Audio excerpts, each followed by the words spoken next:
Hi friends, today we are discussing on the topic rheology. It is very important topic in the aspect of competitive exam as well as for our theory purpose.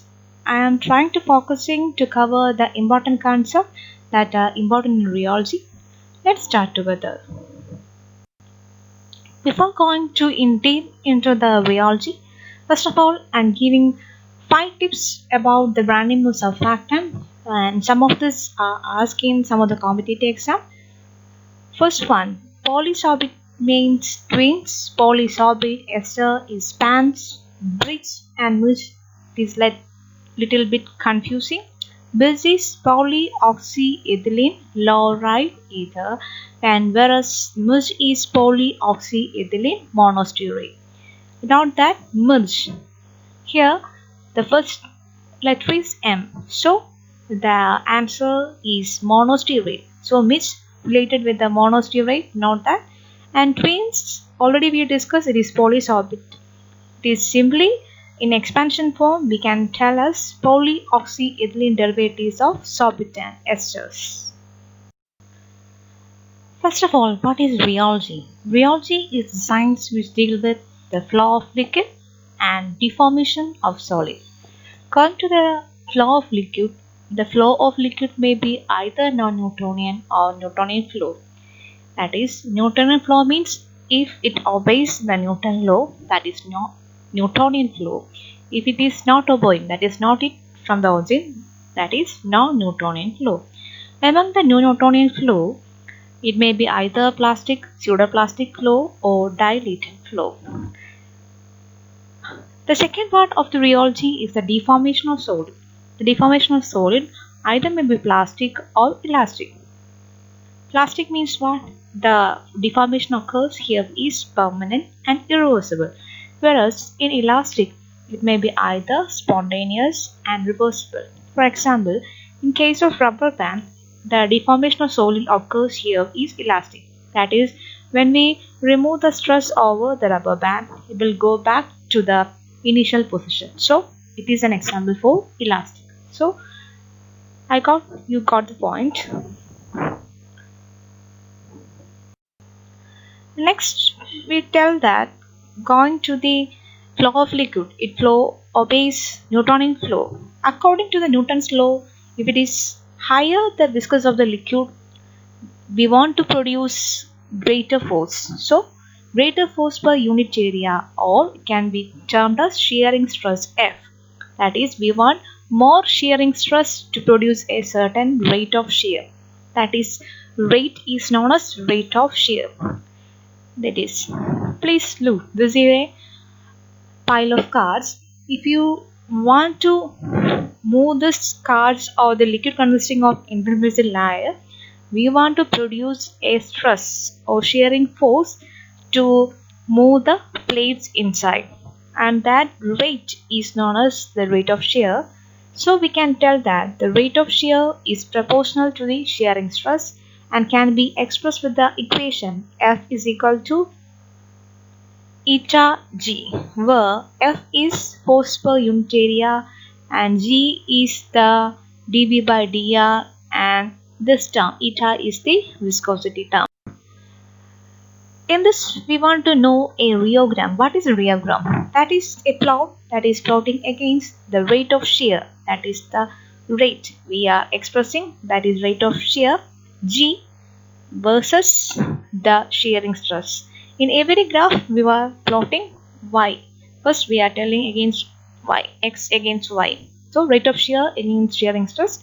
If a particle obeying this Newtonian flow, this curve is like this. That is originating from the origin and giving us a straight line, where G is the dV by dr, that is the shearing rate, that is the change in velocity per change in distance, and force is the shearing stress, that is the we are plotting in the X portion, that is the force per unit area. Moving to the units, please note each and every unit. What is the unit of viscosity? Fluid D like that, because sometimes it may ask like that in the competitive exam. Viscosity means what? It is the property of a liquid which shows index of resistance to flow. If it is more viscous, chances we want to produce more energy to move that liquid. And the unit of viscosity is poise in serial system, and the convenient unit of viscosity is centipoise, not that. And the dimension and unit is ml raised to -1 and d raised to -1. Whereas fluidity, if the reciprocal of viscosity is fluidity, not this, and so unit becomes poise raised to -1 and viscosity coefficient F divided by G. Going to the kinematic viscosity, that is viscosity in officially expressed in IP as kinematic viscosity. That is, kinematic viscosity is equal to absolute viscosity of the liquid divided by the density of liquid, and the unit of kinematic viscosity is stock or centistock, whereas viscosity is poise or centipoise, not them. Generally, non-Newtonian fluids are expressed as apparent viscosity. Going to the non-Newtonian flow, that is, if it obeys the Newtonian flow, it will start from the origin. But in case of non-Newtonian flow, there is no direct relation between the shear stress, that is the y-axis, and the shearing rate. So, there are three types of Newtonian flow are the first one plastic, pseudoplastic, and dilatant. In case of plastic flow, the Newtonian system at shear stress is above the yield value. So, this material does not begin to flow until a shearing stress corresponding the yielding value exceeds. So, this flow starts from here, and it is associated with presence of the flocculated particle in the concentrated suspension as well as in here. As we all know, in plastic flow, the curve does not pass through the origin and elastic body and fail to flow when less amount of stress is applied. If you are increasing the stress only, this will start flowing. So, plastic flow show Newtonian fluid above the yield value. Note that in plastic flow shows the Newtonian flow property above the yield. And the curve represents the plastic flow. Such materials can be called as Bingham bodies. That is, the curve or bodies following this plastic flow can be called as Bingham bodies, and Bingham bodies does not flow until the shearing stress is corresponding to yield value exceed. That is, if the yield value exceed, plastic flow occurs and Bingham bodies flow to occur. So, yield value is important property in case of dispersion. The reciprocal of the mobility is plastic viscosity. Note the examples of each flows. In this plastic flow, examples are zinc oxide mineral oil, certain paints, and oils. Going to the pseudoplastic flow, here yield value is not associated. If we apply the shear stress or if we apply or increasing the shear stress, viscosity decreases and this arrangement occurs in the molecule. These are exhibited by the natural and synthetic gum. This is the diagram of pseudoplastic flow, that is, the consistency curve of Bingham plastic fluid and apparent viscosity. That is, it is similar to plastic, but it shows its effect like this. Examples are Praga-Khan, CMC, and CMC. This type of behavior in the pseudoplastic is known as shear thinning system, in which the curve is passing from the origin. So, here there is no yield value, not that. That is in pseudoplastic viscosity. Going to the non-Newtonian flow, that is, if it obeys the Newtonian flow, it will start from the origin. But in case of non-Newtonian flow, there is no direct relation between the shear stress, that is the y-axis, and the shearing rate. So, there are three types of Newtonian, that is, certain suspension, if we increase the percentage of dispersed slowly, there is increase in resistance to flow. Such system which increase in volume when sheared can be called as dilatant flow. So, this dilatant flow can be called as shear thickening system, whereas in pseudoplastic it is shear thinning, not that pseudo thinning, whereas dilatant, that is expanding. So, it is called as shear thickening system. Dilation, thickening, shear thickening system. That is, when a stress is removed, dilate system back to the original position. So, now that dilate and shear thickening and pseudoplastic shear system. So, the example, not each and every example, because sometimes that is asking water is an example flow. Newtonian, plastic, pseudoplastic. So, we want to remember Newtonian example is water, glycerin, penicillin, alcohol, syrup solution, dilute chloride solution, etc. Whereas the plastic flowing bodies can be called as Bingham bodies. So, the example for the Bingham bodies and plastic flow types following particles are suspension of zinc oxide, mineral oil, paint, printing inks, palm jellies, flocculated suspension. Whereas if pseudoplastic examples are natural synthetic polymers such as methyl cellulose, CMC, Tragerkand, etc. And whereas in dilutant, it is deflocculated suspension, that is higher concentration of solid content, that is more than 50% solid content. Example, concentrated titanium dioxide suspension be an example for the dilatant. Going to the time dependent viscosity. Now the examples for this also thixotropy or gel salt transformation. Gel, salt, gel, that is the category. In plastic system, example not bentonite magma gel or petrolactam. In case of pseudoplastic system, dispersion of synthetic suspending agent. Whereas in anti-thixotropy, negative thixotropy or rheopoxy, example magnesia magma. Note that.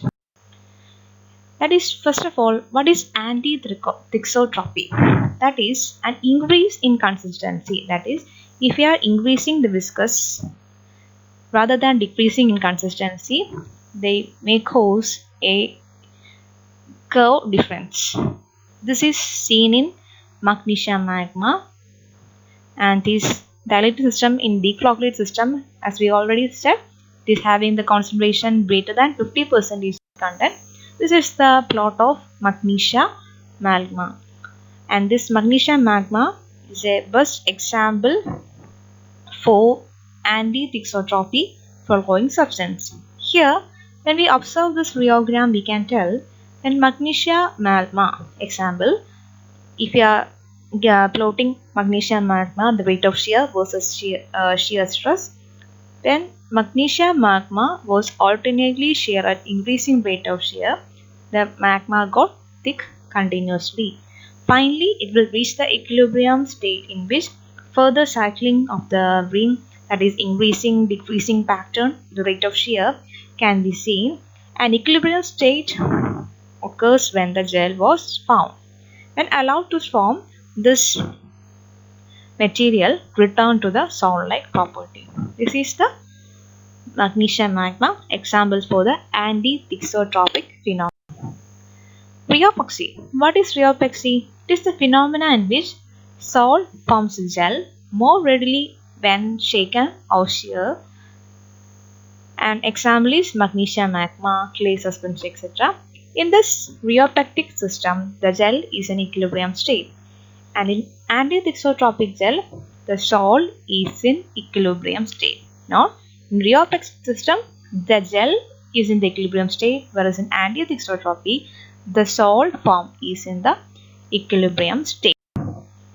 Coming to the measurement of thixotropy, we can measure the apparent characteristic light by using the hysteresis loop, that is the up curve and down curves of the rheogram, and the area of the hysteresis loop can be measured by means of the planimeter.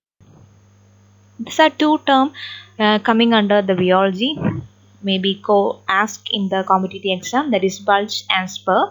Now the example, this is the diagram of bulge, that is versus rate of shear versus shearing stress, show a three-dimensional structure. This is a three-dimensional plot resulting the bulge formation. That is, for example, the best example for the bulge showing particle is 10 to 15% bentonite magma produces this bulge formation. That is, crystalline plates of bentonite, that is a house of card-like structure, produces this type of bulges.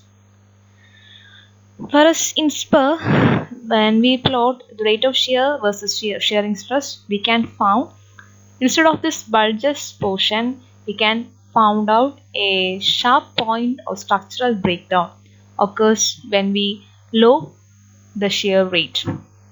That is, we can see this type of spur in Procaine penicillin. Once more, we are going to the diagram of different fluid. Now, this graph may be confusing. That is, if it is starting from the origin, from zero, that is flowing the Newtonian flow. If it is starting a little bit far away from the origin and form a straight line, that is simple plastic flow. If it start from the origin but showing a curve like this, that is simple pseudoplastic flow. And whereas if the curve start from the origin and show like this curve, that is increasing curve in this shape, it is divergent flow. Now each and every curves an example for all diagrams. By this we come to the end of the session. I hope this session will be helpful for you. Not each and every slide, because slides are very important for you, and if you are preparing for the exam, note each and every point like this. What is the slope of the diagram of plastic flow, if it is mobility, fluidity, like that, and note the what is the reciprocal of bulk density and shearing stress. What is shearing stress? Water is an example, Newtonian or Newtonian, that is Newtonian, like that. And note which is the shear thickening system, not like that. You prepare for the exam. All the best. If you like this video, comment in the comment box, share and subscribe my video. Thank you for watching. Thank you once again.